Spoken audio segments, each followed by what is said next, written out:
Hello and welcome back. I'm Dr. Lori Williams. I help individuals and corporations to create lasting mental and emotional wellness through holistic practices. And today I want to talk to you about building resilience through life's challenges. So if you are going through this life the same as everyone else, we all go through different challenges that we have to face, different lessons that we have to learn, and essentially how you go through them is what lends to your overall mental and emotional well-being. So the first thing you want to do is you want to make sure that you have a very solid foundation. So if you are able to look at your emotions and be able to strengthen your emotional foundation, you're going to be setting yourself up to be able to go through any of life's challenges in forward momentum and being able to build that resilience that I'm speaking about. So your emotional foundation comes from things like self-awareness. And self-awareness is, asking yourself the questions, why do I do that? Why do I say that? Why do I show up that way? And really, truly having a solid foundation of understanding who you are and what is behind your actions, your thoughts, and your responses. Self-regulation, making sure that emotionally you can regulate yourself. If you are flying off the handle left, right, and center, that is a clear sign that you need to work on emotional regulation. Emotional expression. Emotional expression is so important. Unfortunately, in our society, we are taught to suppress our emotions rather than feeling them, rather than processing them. And then we get to a point where it boils up, and that becomes our mental health issues. So emotional expression is essentially anything that's going to help you get the emotions out of your body, out of your mind.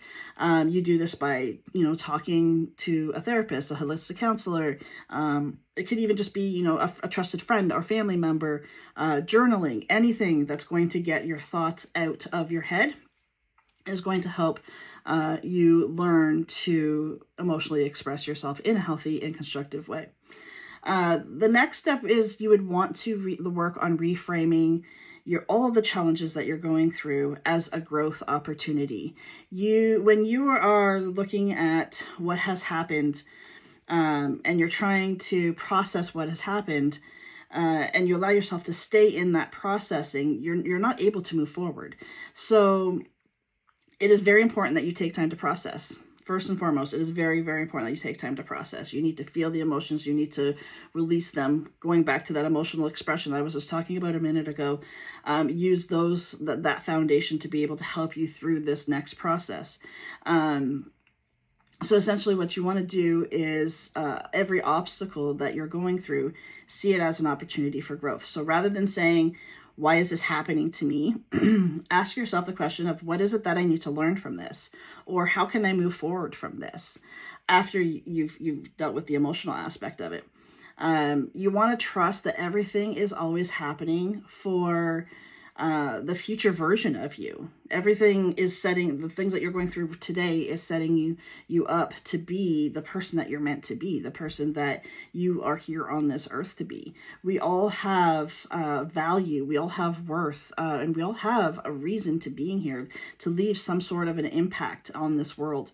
And being able to keep in mind that you're going through today is building the future you is very, very important as well. You also want to make sure that you are cultivating a resilient mindset. This can be through, instead of saying, all bad stuff always happens to me, maybe trying to shift that into being a more optimistic outlook, something like, no matter what it is I go through, I am able to navigate difficulties. I'm capable of handling difficulties, and telling yourself those things rather than say, oh, all the bad stuff always happens to me. It's when bad stuff happens, I can navigate it. I have 100% trust and faith in myself to be able to get through whatever it is that I'm going through.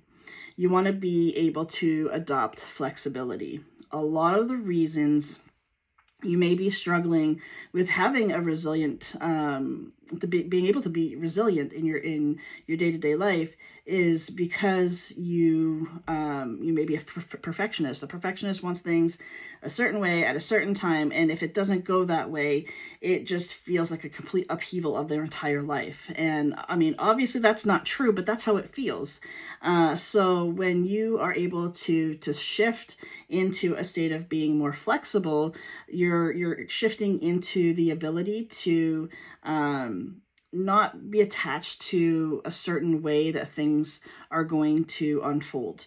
It's basically what you're doing is you're detaching from your expectations of how things are going to go or what that outcome is going to look like.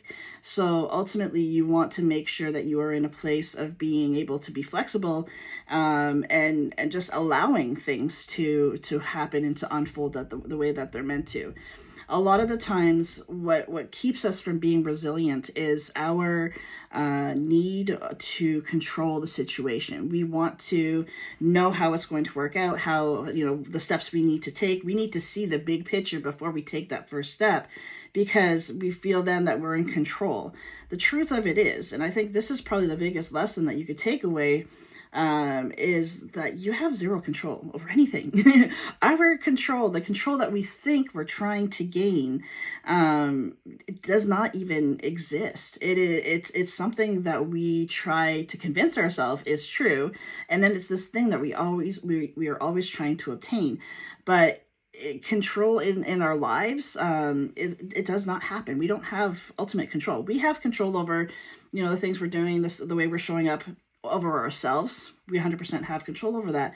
But what's happening in the world outside of us, what life is throwing at us, we don't necessarily have control over those things.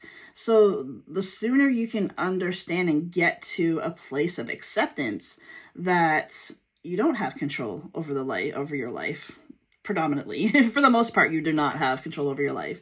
When you can get to that point, you can also get to a point of accepting whatever comes to you, without wanting to control, without having that attachment of controlling the circumstances or the situation.